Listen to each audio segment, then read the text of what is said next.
Hello everyone, स्वागत है आप लोगों का ऑल एग्जाम प्लेस के इस यूट्यूब प्लेटफॉर्म पर। मेरा नाम है लोकेश गुप्ता। अभी देखने में ये आ रहा है कि बच्चों के सामने समस्या ये दिखने को मिल रही है कि भाई एग्जाम हमारी अगस्त में भले ही है, पर आगे की रणनीति क्या हो, किस तरह से हम यहाँ पर पढ़ाई करें, थोड़ा सा उस पर हम लोग आज के सेशन में बात करने वाले हैं।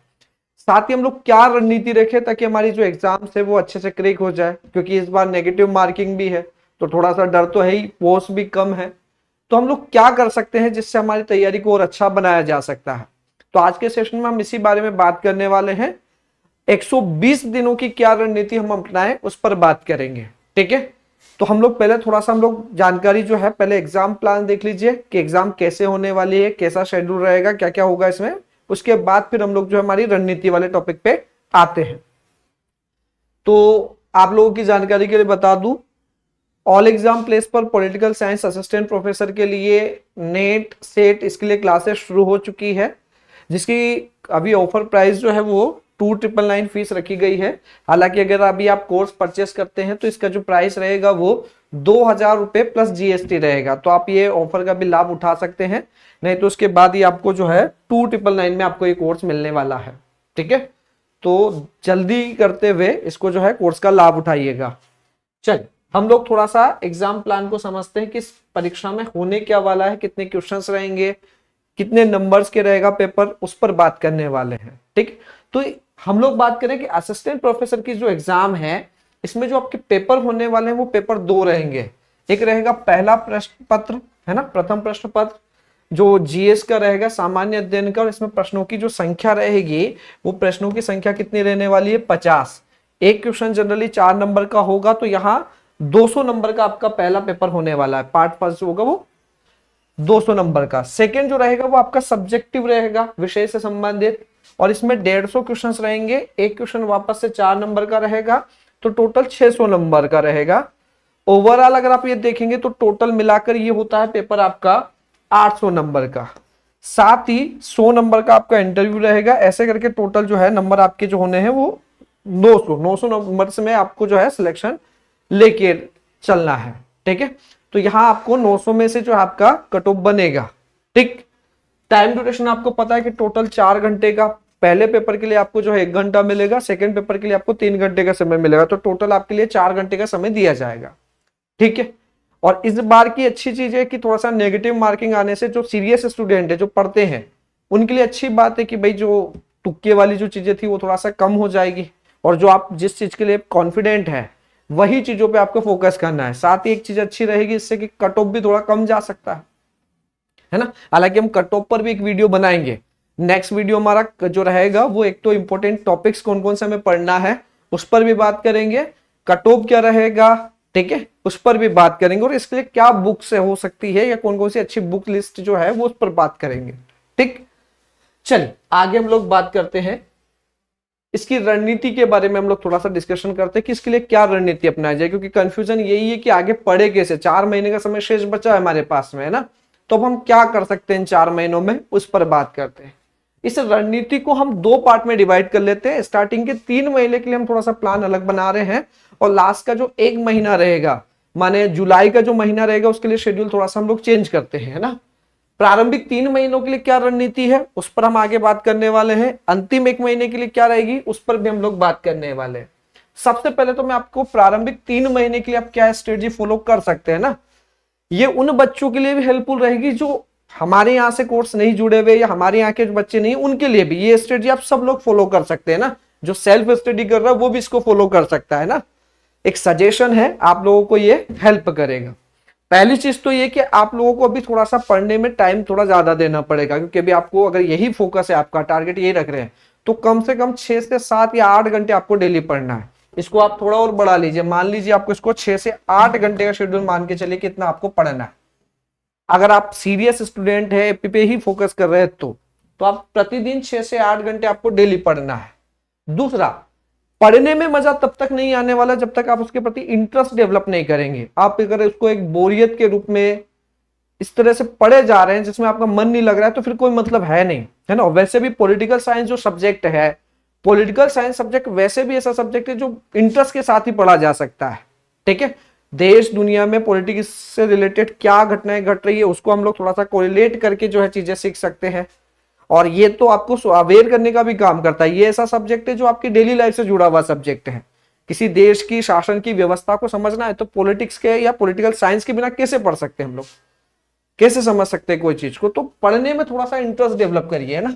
इसको आप ये मत समझिए कि बस इसलिए पढ़ रहे हैं कि हमारी एग्जाम से ये वो, तो ना, थोड़ा सा आप इसके प्रति सीरियस होके एक इंटरेस्ट के साथ अगर आप चीजें पढ़ेंगे तो आपको अच्छे से समझ में भी आएगा और आप जो है उसको अपने साथ जो है जोड़ते हुए पढ़ते चलेंगे। तो पहली चीज तो ये कि आप इसको बोरियत नहीं मानना है, इसको साथ जो है इस तरह से नहीं कि बस नीरस भाव से पढ़े जा रहे हैं, ऐसा नहीं करना है। इसमें आपको इंटरेस्ट डेवलप करना पड़ेगा। दूसरा क्या करना है, प्रतिदिन 6 से 8 घंटे पढ़ना है और ये रेगुलरिटी के साथ। इसमें आपका जो है बीच में ब्रेक नहीं होना चाहिए, मतलब ब्रेक होना चाहिए दैट मींस ये शेड्यूल बिगड़ना नहीं चाहिए। ब्रेक तो आप लीजिए पर ये नहीं करना है कि आपने ये शेड्यूल बिगाड़ रहे हो, आपका रूटीन फिक्स रहना चाहिए। क्योंकि अगर आपने रूटीन फॉलो नहीं किया है, एक दिन भी अगर आपने जो है यहाँ पर जो है थोड़ा सा अगर आपने आलस कर लिए तो फिर आगे का शेड्यूल जो है गड़बड़ होगा। तो ये ध्यान रखना है। आप पूरे 10 यूनिट का जो है टॉपिक वाइज जो है यहाँ पर पढ़ते चलना है आपको कि आज हमने इतना किया, इसके आगे फिर हम लोग क्या टारगेट रख रहे हैं वो, तो टारगेट वाइज कि आज इतना पढ़ना है, कल फिर उतना, फिर उसके आगे, इस तरह से टारगेट सेट कर लीजिए और आगे कंटिन्यू करते रहिए। ठीक है, अभी हम आगे ये भी देखने वाले हैं कि भाई कौन कौन से टॉपिक है जिन पर ज्यादा फोकस करना है, क्योंकि मटेरियल इतना सारा है, कोर्स सिलेबस इतना बड़ा है, तो हमें ये देखना पड़ेगा कि जहां से ज्यादा क्वेश्चन आ रहे हैं पहले उन टॉपिक्स पे ज्यादा फोकस करें। तो हम नेक्स्ट वीडियो में इस बारे में भी बात करेंगे क्या ज्यादा फोकस में रखना है या कौन सी चीजों पर हमें ज्यादा वेटेज देना है, तो उस पर भी हम बात करेंगे। पर आपको जो रणनीति अपनानी है, एक तो आपको 6 से 8 घंटे पढ़ना है, थोड़ा इंटरेस्ट डेवलप करना है। दूसरी बात, पढ़ना डेली है। अगर आपने गैप किया तो फिर आपका मामला पूरी तरह से यहां से क्या होगा, आगे का शेड्यूल गड़बड़ होगा, तो उससे बचना है आपको। स्टार्टिंग में आपके पास चूंकि 3 महीने का समय है तो थोड़ा सा डिटेल जो भी टॉपिक पढ़ रहे हैं उसको अच्छे से डिटेल से पढ़ते हुए कॉन्सेप्ट क्लियर करेंगे, क्योंकि जब तक कॉन्सेप्ट क्लियर नहीं होंगे अगर आप कब कितनी चीजें रट लेंगे। और वैसे भी जो आपका कॉन्सेप्चुअल चीजें हैं वो तो आपको समझना ही पड़ेगा, उसको तो आपको क्लियर करके रखना है कॉन्सेप्ट, है ना। जो चीजें मान लेते हैं फैक्चुअल है, तो फैक्चुअल चीजों को हम लोग थोड़ा सा कह सकते हैं कि उसको रटा जा सकता है, पर कॉन्सेप्चुअल चीजों को तो आपको समझना ही है। पूरा कॉन्सेप्ट जरूर क्लियर रखिएगा और फैक्चुअल चीजों को याद रखिए। इसको रटना है, रटोगे कैसे, तो कोरिलेशन वगैरह बना लीजिए, ऑब्जेक्टिव्स लगाइए, तो उससे आपके जो है फैक्चुअल डेटा याद हो जाएंगे। तो आपको स्टार्टिंग में ये करना है कि डिटेल्ड पढ़ना है, डिटेल पढ़ने के साथ साथ अपने कॉन्सेप्ट क्लियर रखना है। तो उसके बाद क्या करेंगे, जब आपने कोई टॉपिक डिटेल पढ़ा है तो उसके बाद आपको शॉर्ट नोट्स बनाने हैं। शॉर्ट नोट्स इसलिए बनवाने हैं क्योंकि लास्ट में आपको रिवीजन करना पड़ेगा और रिवीजन पूरा एक साथ तो हो नहीं पाएगा, तो आपको सिर्फ शॉर्ट नोट्स बना लेना है। मेन की पॉइंट्स क्या है, कौन से फैक्ट काम के हैं, कौन सी बुक्स वगैरह या कोई और चीज, तो वो आपको निकालना है और आपको शॉर्ट नोट्स बनाकर रखना है। शॉर्ट नोट्स कैसे बनाएंगे, क्या रखेंगे इसमें, तो की कॉन्सेप्ट रखना है, बुक्स वगैरह क्या है, कोई घटनाएं आपके लिए इंपॉर्टेंट दिख रही है तो वो घटनाएं जिस थिंकर के बारे में पढ़ रहे हैं उससे रिलेटेड या जो कॉन्सेप्ट आप पढ़ रहे हैं उससे रिलेटेड। तो इस तरह से आप जो है शॉर्ट नोट्स बनाइए। उसमें आपको की कॉन्सेप्ट रखना है, बुक्स रखनी है, घटनाएं कोई घटित हुई है तो वो याद रखिएगा। और शॉर्ट नोट्स बनाने में आपको बाद में बहुत फायदा मिलने वाला है ना। साथ ही मैंने आपको बताया ऑब्जेक्टिव्स हैं, तो ऑब्जेक्टिव्स आपको जो है टॉपिक वाइज लगाना। जो टॉपिक आप पढ़ रहे हैं डेली बेसिस पे उस टॉपिक के आप हाथों हाथ ऑब्जेक्टिव लगा लीजिए, फिर वो टॉपिक ऐसा हो जाएगा कि आप कभी भूलोगे नहीं। क्योंकि हमें एक तो ऑब्जेक्टिव लगाने से ये भी पता चल जाएगा कि क्वेश्चंस का पैटर्न क्या है, किस तरह से प्रश्न पूछे जा रहे हैं, तो एक आइडिया हो जाएगा कि आपको एग्जाम में किस टाइप के क्वेश्चंस आ रहे हैं। ठीक है, दूसरा जो फैक्चुअल डेटा वो याद हो जाएगा, कॉन्सेप्ट भी क्लियर हो जाएंगे। तो पहला काम आपको यहाँ पर जो है क्या करना है, तो डिटेल पढ़ना है, शॉर्ट नोट्स बनाना है। शॉर्ट नोट्स के बाद जो टॉपिक आप पढ़ रहे हो उस टॉपिक को पढ़ते हुए फिर उसके बाद उसी से रिलेटेड ऑब्जेक्टिव्स लगाने हैं। तो टॉपिक वाइज ऑब्जेक्टिव जरूर लगाना है। साथ ही अगर आपके पास में पीवाईक्यूज जो है ना, पीवाईक्यूज अगर आपको मिल जाते हैं तो आप जरूर लगाइएगा, एमसीक्यूज भी आप जरूर लगाइएगा। तो topic wise objective plus PYQ और एमसीक्यू जरूरी कंपलसरी है। इसमें पीवाईक्यू तो आपको कंपलसरी लगाना ही है। इसके बाद आपको यह ध्यान रखना है कि क्या पढ़ना है क्या नहीं पढ़ना है, उस पर फोकस करना है।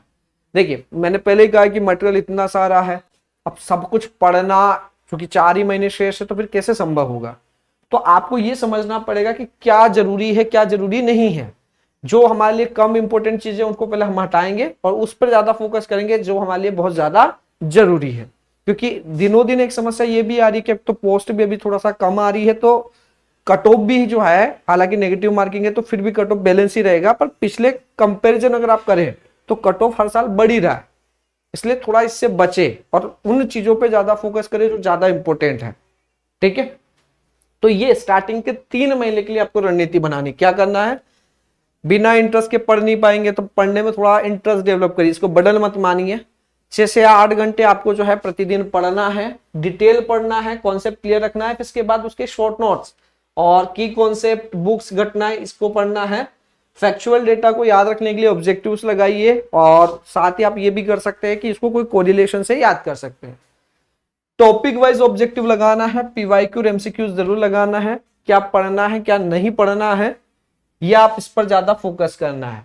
अब बात आती है लास्ट का 1 महीना, कि अंतिम 1 महीने में क्या करेंगे भाई हम लोग, है ना। क्योंकि हमारे पास अब जुलाई का महीना शेष है, तो जुलाई के महीने में ये करना है कि शॉर्ट नोट्स जो बना लिए है उसको रिवीजन करते चलो। तो शॉर्ट नोट्स जो कि ज्यादा बड़े है नहीं, है ना, हर यूनिट जो है करीबन 30-40 पेज में समेट दी हमने, तो आपको शॉर्ट नोट्स का रिवीजन करते चलना है। जितना ज्यादा आपने जो है रिवीजन किया वही आपका काम का, तो रिवीजन प्लस पीवाईक्यूज, इस ड्यूरेशन में ये चलेगा हमारा, है ना। तो सबसे पहला काम करना है शॉर्ट नोट्स का रिवीजन। दूसरा, आपको टेस्ट लगाना है यहाँ पर। तो जो भी एफएलटीज आपको मिल जाती है, या फिर यूनिट वाइज या कंप्लीट एफएलटी जैसा भी मिल जाए ना, तो या तो आप कंप्लीट एफएलटी लगा लीजिए या फिर यूनिट वाइज जो आपको ठीक मिल जाए वो आप लगाइए। टेस्ट के माध्यम से आप अपना मूल्यांकन कर पाएंगे ना, प्रैक्टिस। दूसरी बात, टेस्ट क्यों लगाना जरूरी है, क्योंकि नेगेटिव मार्किंग है। जब नकारात्मक मूल्यांकन में ये होगा कि हमें सब प्रश्न लगाने नहीं है, बस उन्हीं प्रश्नों के उत्तर हम देंगे जिनके प्रति हम 100% आश्वासन या हम कॉन्फिडेंट है पूरी तरह से, तो ही लगाना है ना। जिनके प्रति हमारा पूरी तरह से विश्वास है, 100% आश्वासन है हमें कि हाँ भाई ये हमारा पूरा आंसर सही है, वही करना है। क्योंकि नेगेटिव मार्किंग में हमें फालतू यहाँ तुक्के नहीं लगाना है। सीधा सा बच्चे यही करता है कि नहीं आ रहा है तो तुक्के लगा दिए, तो यहाँ गड़बड़ हो जाएगा पूरा मामला। तुक्के नहीं लगाना है, ध्यान रखना है ना। जो आप पूरी तरह से 100% जिनके प्रति कॉन्फिडेंट है वही क्वेश्चन आप अटेम्प्ट करना है, बाकी नहीं करना। तो टेस्ट क्यों लगवाया जा रहा है उसका रीजन आपको बता रहा हूँ। टेस्ट लगाने का पर्पस सिर्फ इतना सा है क्योंकि पहली बार नेगेटिव मार्किंग है। अब नेगेटिव मार्किंग में हमें बचना है वो क्वेश्चन से जो हमें नहीं आते। नहीं तो पहले ये होता था कि आपको सब अटेम्प्ट करना होता था, जो आ रहे हैं वो भी, जो नहीं कर रहे वो भी, जो नहीं आ रहे वो भी लगा रहे थे। पर अब नहीं करना है क्योंकि नेगेटिव मार्किंग में आपके जो है फिर दिक्कत क्रिएट करेगा। तो ऐसे में आपको जो है इस चीज की पहले ही प्रैक्टिस कर लेनी है। और प्रैक्टिस कैसे होगी, एफएलटीज के माध्यम से। तो आप एफएलटीज लगाइए, एफएलटीज से आप नेगेटिव मार्किंग से बच पाएंगे, है ना। एफएलटी में आप उतना ही अटेम्प्ट करें जितना आपको आ रहा है, भले कम आ रहा है कोई बात नहीं, है ना। आप धीरे धीरे उसमें सुधार करते चलिए। तो स्टार्टिंग में कम क्वेश्चन बन रहे कोई बात नहीं, धीरे धीरे आप उसमें सुधार करिए। दूसरी बात क्या करना है, पेपर फर्स्ट पर भी ध्यान देना है। पेपर फर्स्ट को हल्के में मत लेना, ध्यान रखना है। पेपर सेकंड की अपनी एक इंपॉर्टेंस है ही सही, आपका सब्जेक्ट है तो, पर पेपर फर्स्ट पर भी आपको फोकस करना है, ठीक है। तो पेपर फर्स्ट के 50 क्वेश्चन जो है, और इजी भी है, इसमें सिलेक्टेड टॉपिक्स दिए गए हैं, यूनिट भी फिक्स्ड है, तो वो थोड़ा सा वहां से आपको थोड़ा फोकस करना है। पेपर फर्स्ट पर भी ध्यान देना है, ठीक है। उसके भी आप वही करेंगे कि आपके पास जो मटेरियल होगा उससे आप पढ़िए, नोट्स का रिवीजन करिए और ऑब्जेक्टिव्स लगाइए। दूसरा, पीवाईक्यू पर विशेष फोकस करना है आपको। प्रीवियस ईयर्स के जो क्वेश्चंस है वो आपको स्पेशली फोकस करना है। कहाँ के पीवाईक्यूज करना है, तो अदर स्टेट में जो एपीज वगैरह होती है उसके एग्जाम्स के, यूजीसी नेट के आपको मिल जाते हैं, एमपीपीएससी असिस्टेंट प्रोफेसर के एग्जाम्स के जो पुराने क्वेश्चंस है वो आपको कंपलसरी लगाना है। तो पीवाईक्यू मतलब कंपलसरी पार्ट है, एक तरह से वरदान है आप लोगों के लिए। तो आप अपना मूल्यांकन या आप जो है चीजों को और बेटर तरीके से इससे कर पाएंगे। तो ये आपको लास्ट के 1 महीने में करना है। अब बात ये आती है कि बच्चा इस समय टेंशन ये होती कि सर सावधानियां क्या रखे, थोड़ा सा क्या गलतियां करने से बचे, उस पर भी ध्यान रखिए। सबसे पहले तो हमने कहा है कि ऑब्जेक्टिव्स पे ध्यान देना, ऑब्जेक्टिव में भी पीवाईक्यू, उस पर विशेष ध्यान देना, है ना। एक तो ये आपको सावधानी रखनी है कि पीवाईक्यूज आपके लिए बहुत इंपॉर्टेंट है, उस पर ध्यान रखना है। कुछ महीने के लिए आप सोशल मीडिया से दूरी बना लीजिए। आपकी इंस्टा आईडी है उसको लॉग आउट कर लीजिए, फेसबुक है उसको छोड़ दीजिए कुछ समय के लिए। सोशल मीडिया से जितना ज्यादा आपका डिस्ट्रैक्शन मतलब जो है दूरी रहेगी उतना ज्यादा अच्छा, क्योंकि ये आपके टाइम को बहुत मतलब जो है गलत गतिविधियों की ओर लेके जाएगा और बहुत समय को बर्बाद करेगा। दूसरी बात, आपने एक बार रील स्क्रॉल करना शुरू कर दिया तो कब आपका आधा एक घंटा निकल गया पता ही नहीं चलेगा। दूसरा, आपके दिमाग को एक निश्चित दिशा में कार्य करने के लिए भी ले जाता ही है, तो थोड़ा इससे बचिए। एक तो तनाव होगा वो अलग है ना, तो वो थोड़ा सा हमें उस स्थिति से बचना है। इसलिए यहाँ पर क्या करना है, कुछ समय के लिए आप सोशल मीडिया से मतलब जो है दूरी बनाइए। मोबाइल का यूज करना है पर सदुपयोग के लिए, उसके अच्छे कार्यों के लिए। जैसे क्लासेस वगैरह देख रहे हैं, यूट्यूब पे कुछ अच्छे वीडियोस मिल गए आपको क्लासेस से रिलेटेड, तो वहां वो देख लीजिए, वो आपके लिए काम के है। ऑब्जेक्टिव प्रैक्टिस हो गए तो वो देख लीजिए। पर आप फालतू सोशल मीडिया चला रहे तो वो गलत बात है। आपको कुछ इंफॉर्मेशन निकालनी है, वो चीजों के लिए अगर आप कर रहे हैं तो ठीक है, फोन का यूज वहां करना है, अनावश्यक नहीं। दूसरा, नकारात्मक लोगों से दूरी बना के रखिए, बचिए, क्योंकि कुछ लोग आपको ऐसे मिलेंगे जो खुद तो कुछ नहीं कर पाए जीवन में, ना आपको करने देंगे, आपके हर कामों में कहीं ना कुछ कमियां निकालते रहेंगे। ऐसे लोगों से बचिए। तो ऐसा कोई भी एटमोस्फेयर मत क्रिएट करिए अपने आसपास की जो आपको सफलता में बाधक बने या आपकी सफलता को रोके। तो ऐसी चीजों से बचिए, ऐसे लोगों से दूरी रखिए, ज्यादा आपने को इन लोगों से बात भी नहीं करना। और ऐसे बहुत सारे लोग होते हैं जो आपको मोटिवेट तो कम करते हैं, डिमोटिवेट ज्यादा करते हैं, तो ऐसे लोगों से हमें बचना है भाई। दूसरा, एक समस्या है कि आप अपना शारीरिक और मानसिक स्वास्थ्य अच्छा रखिए ना। थोड़ा सा आपने जो है हेल्थ पे फोकस करिए, क्योंकि हेल्थ ही आपकी पहली प्रायोरिटी है। तो आप थोड़ा सा योगा, मेडिटेशन, व्यायाम वगैरह, एक्सरसाइज वगैरह करिए, है ना। कुछ लोग मानते हैं कि सर इससे टाइम वेस्ट होता है, तो टाइम वेस्ट नहीं होता, ये आपकी जो है कार्य करने की इफिशियंसी को इतना बढ़ा देगा कि जो काम आप 4 घंटे में कर रहे थे वो 2 ढाई घंटे में कर लेंगे। तो ये आपको कंपलसरी करना है, शारीरिक और मानसिक स्वास्थ्य का ध्यान रखिएगा, है ना। थोड़ा योगा, मेडिटेशन, ध्यान ये लगाइए ताकि आपका फोकस बढ़े, कंसंट्रेशन बढ़े, शारीरिक मानसिक रूप से आप स्वस्थ रहे। ये मत मानिए कि इनमें अगर हम आधा एक घंटा अगर कर देंगे, 1 घंटा अगर हमने थोड़ा सा इस पे किया तो हमारा टाइम चला जाएगा, कुछ नहीं जाने वाला। ये आपकी और इफिशियंसी को बढ़ाएगा, आपके लिए और अच्छा रहेगा।